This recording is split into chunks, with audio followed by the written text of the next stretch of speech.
Welcome back to Face the Nation. I'm John Dickerson.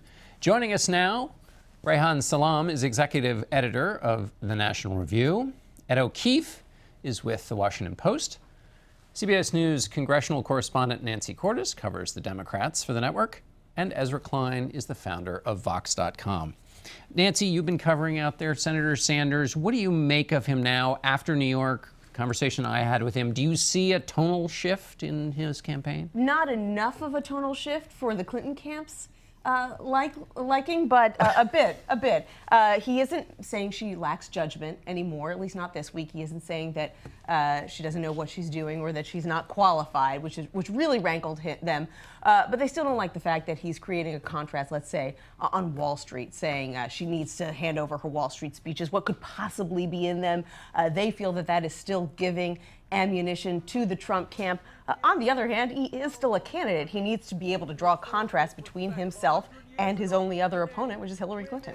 Ezra, can you give me a sense, what's your sense of how negative Bernie Sanders has been? I mean, there is a lot of territory he could cover that he has not. I do not think this has been a negative campaign at all. My colleague Matt Iglesias at Vox, he dug up an amazing clip from 1992 where Jerry Brown and Bill Clinton went at it.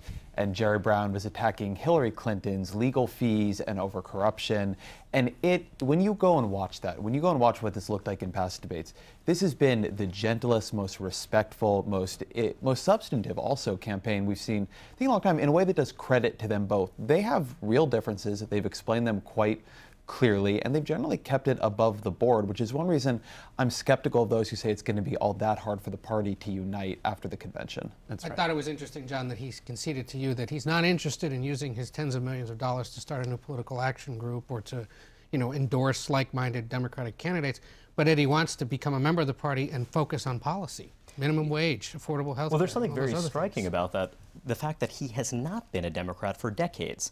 And the movement that he's built really is something separate and distinct from the Democratic Party. So when he says that, what he's saying is that the Democratic Party is kind of a weak host that's waiting to be taken over by this new movement. The trouble, however, is look at the fact that Bernie Sanders actually has a lot of very wealthy supporters. That's kind of interesting. He's calling for higher taxes on the rich and what have you.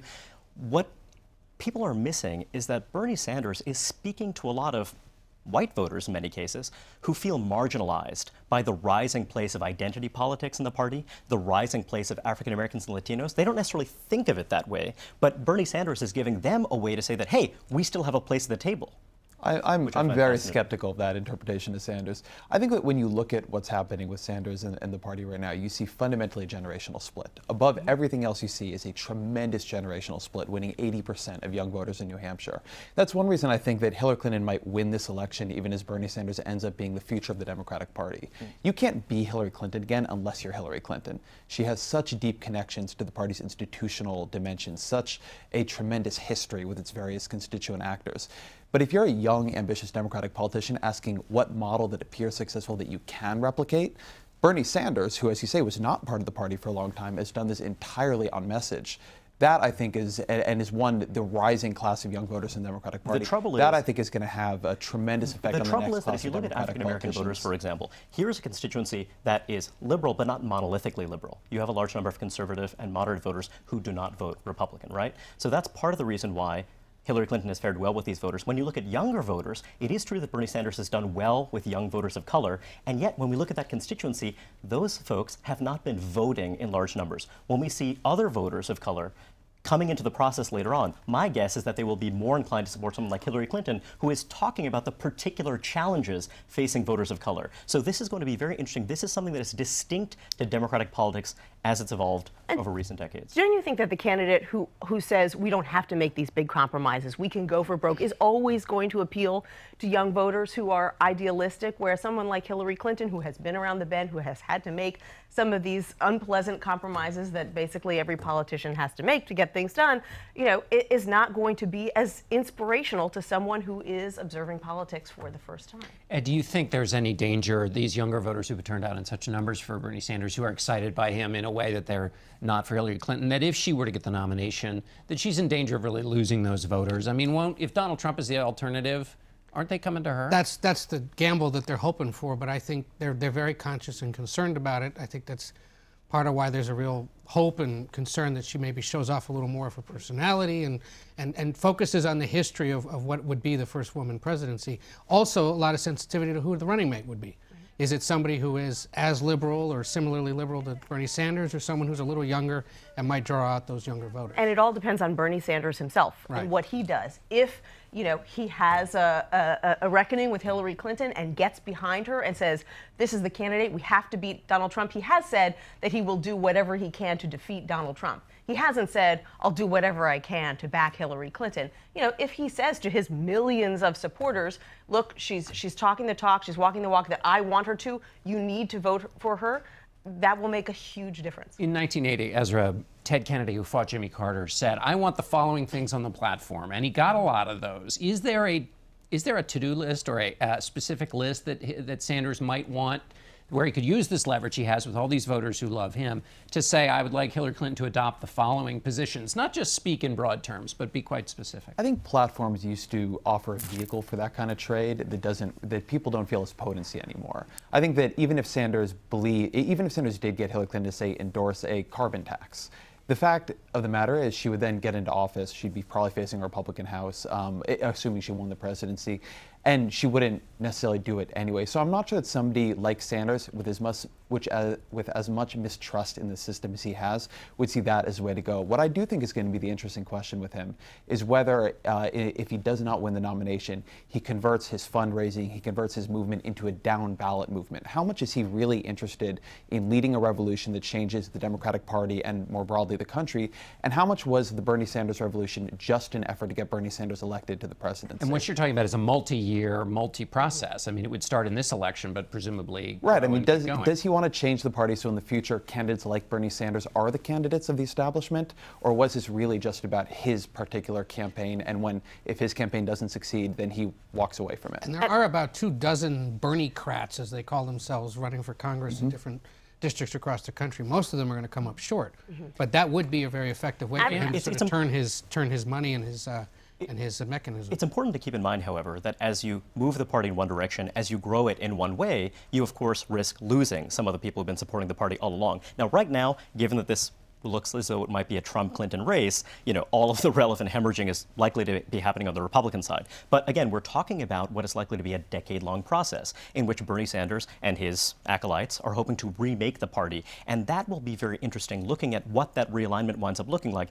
because the Republican Party post-Trump is going to, of course, have to adapt to those changes and adapt to who is actually sloughing off of the Democratic coalition. Still I think it's going to depend partly on how he feels that he's being treated by the party at the convention and going forward. Because I've asked him before, point blank, so are you going to use your prodigious abilities to raise money on behalf of this party that you now belong to? And he said, stay tuned. He hasn't quite decided what he's going to do. Last word. An underutilized talent of the Clintons, or an undernoticed talent, is how good they are turning former enemies into allies.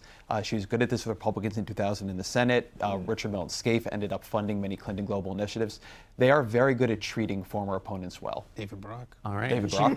She may already be in that process now. We heard her this week sort of welcoming the Sanders people, or trying to welcome them into the fold. Let's pause here. We'll be right back with more from our panel, and we'll talk about that other party.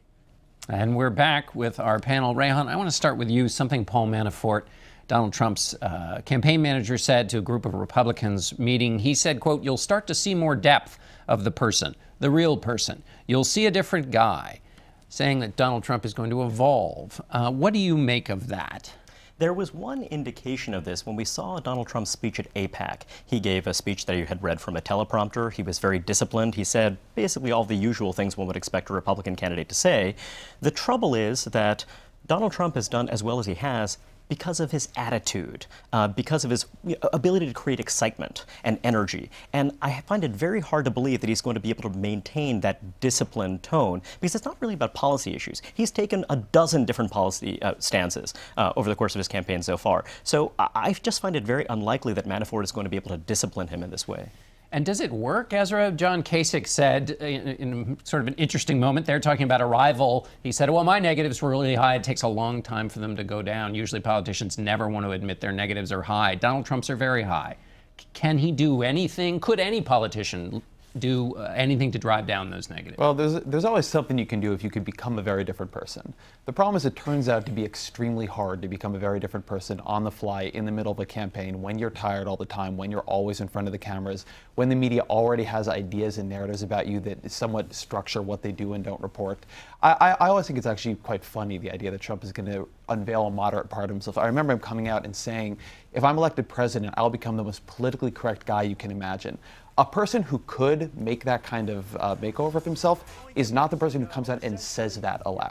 He does not have the discipline to not say everything he's thinking, and as such, as Reihan says, attitudinally, he will not be able to offer the sobriety that I think codes for people as moderate, which is separate from policy positions that are moderate. And what's fascinating, if you talk to people who are voting for Trump or who want him to win, it's either, I like that he says whatever he wants, that he's off the cuff, that he's totally impolitic, or they say, well, he may be saying those things, but he's not going to actually be that way when he's president. So even if he tries to change it, it may keep his base of support, but there's no reason to believe he's going to be able to grow his base of support if he makes those changes, because everyone else will say, well, we've seen what's been going on for the last 9 months. I mean, here's a guy who says, I can be really presidential, just wait, and then turns around and says, well, if I were being presidential, none of you would be here. You'd all be so bored by me.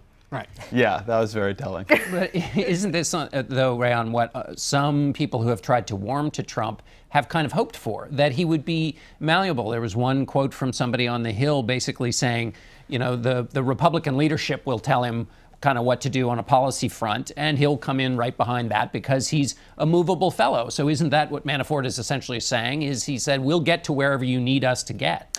There have been a variety of interpretations and a variety of moments when people have thought that. So there's a time, several months ago after South Carolina when you had Bob Dole and other, grandees of the party saying that, gosh, he actually might be a lot more sensible than someone like, say, Ted Cruz. He might be more malleable in these ways you described. And then that goes away. And then people, go silent. The people were saying that he could become more sensible in these ways. My sense is that he is going to try to build a brand. He's going to try to build excitement around the campaign.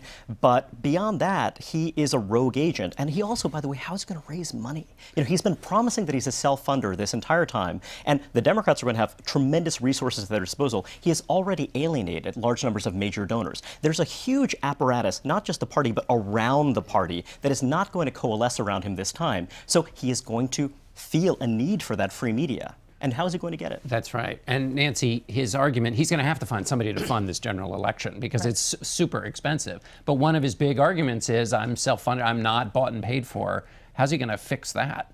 Well, he can put some more of his own money into it, and he is worth between $4 billion or $10 billion or however much he says he's worth that day. Oh, he says 10. That's for sure. It's just other people may not. Today it's 10. But he is going to have a huge problem, as Reihan said, raising money. The Koch brothers just today saying, they might even get behind Hillary Clinton before they get behind Donald Trump. And there's even a question of whether a lot of these big sponsors who you typically see at the convention will be there, or whether they will pull out because they don't want to be associated with the Donald Trump brand. Where, Ezra, do you think the ultimate Trump convention argument is, which is about fairness? He basically says, I have the votes, I have the delegates. Whether I get the majority of delegates by this date doesn't matter. The fair thing to do would be to give me the nomination. How do you think he's doing in making that case? I think it is going to be very hard to know how that's going to feel until we're right up at the convention. I've been talking to some of the other campaigns about this, and they're very confident, and they'll make the argument that, look, the only rule here is you need a majority of the delegates, and if not, it's anybody's game. And I think that this is a place where your rules conflict with your norms. What people are used to doing, what is going to feel normal to them, is to give it to the guy in the lead. To give it to someone else is going to feel at that moment, after that first ballot vote, like a tremendous, tremendous move. And I don't know how they're going to build the permission structure for those delegates to give it to Ted Cruz or to some outsider. So I think Donald Trump has a pretty easy argument here. The question is if he does something so offensive to those delegates that he's not ultimately able to make it. And he'd better do it, because we don't have to think about this. We know, based on results yesterday, that these seats are continuing to get packed with supporters of Ted Cruz. It happened in Utah, Kentucky, Maine, Minnesota, and South Carolina again, where you will vote on the first ballot for Trump if he won your state, but if there's a second ballot, they can switch very quickly and vote for Cruz. And that may not get him to 1237 on that second ballot, but it starts to make it nearly impossible for Trump to prevail. This is the inside game Right. that Cruz has been winning that Donald Trump is so irritated about. But it's looking less and less likely that this will even be something that plays out, because if you look at our battleground tracker, Trump is winning in Pennsylvania. He's leading in Indiana, which was looking like a state where the candidates could kind of blunt his momentum. I mean, if he stays on this trajectory, he can win the 1237 outright, and you don't get to a convention You can't fight. win a fear-based campaign against Donald Trump in the primaries. You can absolutely win a fear-based campaign against him in the general election, and that is the fundamental dilemma. If you look at Sarah Palin, for example, running mates never matter, right? Except in 2008, a running mate did matter. She initially had enormous popularity. She seemed refreshing and new, but then suddenly people were questioning her judgment. They were questioning the fact that she was a heartbeat away from the presidency, and that was the one time when a running mate mattered. This time around, it's simply a matter of his being erratic, his seeming unreliable, his willingness to change positions at any moment. That is just going to be such a slam dunk, and just somehow Ted Cruz can't make that case. John Kasich can't make that case in the primaries. John Kasich's been trying to make that case. He met with some delegates. He wouldn't tell us how the meeting went. That's right. And this was in Pennsylvania, because you've got 54 people who get elected on Tuesday as delegates and don't officially have to declare their allegiance. The Cruz and the Trump campaigns trying to get some elected that would vote for them. Kasich says he's done it and wouldn't name names. You know, he continues to make that argument he made to you that I can beat Hillary Clinton in a general election. It doesn't seem to matter. I think we are seeing echoes of 1964, as you mentioned. And look, he'll stick around. He'll get his votes. He's there if someone needs a running mate, perhaps, or if they do need a late ballot option. But beyond that, I was stunned. You know, he could be running another gubernatorial-style campaign this week in Pennsylvania like he did up in New Hampshire to play second. He hasn't been doing it. He could be doing that in Indiana. He could have done it in Maryland.